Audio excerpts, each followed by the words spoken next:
Lagay ng ekonomiya, kalakalan, negosyo at iba pa. Atin ang alamin dito sa Ang Pilipinas Ngayon. Magandang araw. Narito na po ang Balitang Business.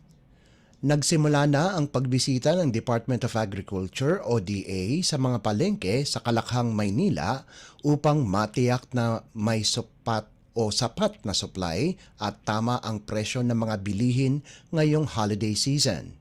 Pinangunahan ni DA Undersecretary for Operations Roger Navarro ang unang bugso ng pag-iikot sa mga palengke sa paligid ng Metro Manila simula sa Quezon City. Unang binisita ni Navarro ang Mega Q-Mart at Kamuning Public Market sa Quezon City kung saan tiniyak niya sa mga mamimili na sapat ang supply ng karne, manok, gulay at isda.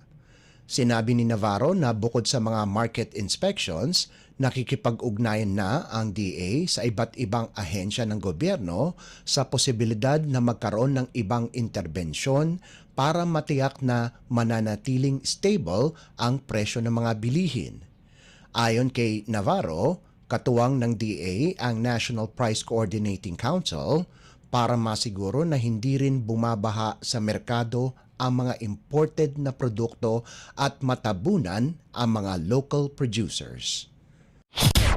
Lagay ng ekonomiya, kalakalan, negosyo at iba pa. Atin ang alamin dito sa Ang Pilipinas Ngayon. Nagsasagawa ng pag-aaral ang administrasyon ni Pangulong Ferdinand R. Marcos Jr. sa posibilidad na tanggalin na ang pass-through fees para sa lahat ng food delivery trucks.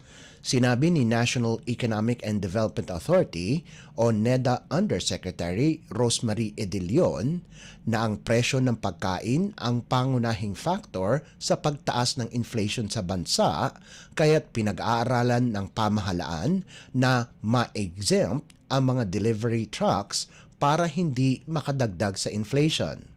Sa kasalukuyan, hinihingan na anya ng komento ang lahat ng mga stakeholders kaugnay sa ibinabang Executive Order o EO No. 41 ni Pangulong Marcos na nagsususpindi sa paniningil ng pass-through fees na ipinapataw sa mga delivery trucks na dumadaan sa mga national road at iba pa na hindi ipinatayo o pinondohan ng mga lokal na pamahalaan.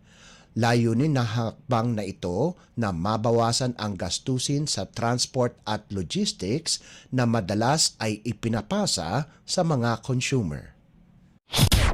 Lagay ng ekonomiya, kalakalan, negosyo at iba pa.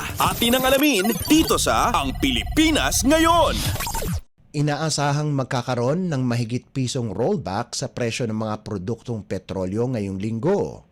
Ayon sa mga oil industry players, posibleng matapesan mula piso at 50 sentimo hanggang 2 piso ang presyo ng kada litro ng gasolina. Magkakaroon din ng pagbaba sa presyo ng diesel ng piso at 60 sentimo hanggang piso at 70 sentimo kada litro. Sa kerosene naman, tinatayang piso at 40 sentimo hanggang piso at 70 sentimo kada litro ang ibabawas nito.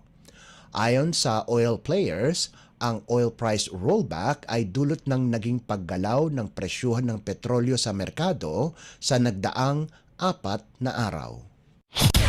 Lagay ng ekonomiya, kalakalan, negosyo at iba pa. Atin ang alamin dito sa Ang Pilipinas Ngayon.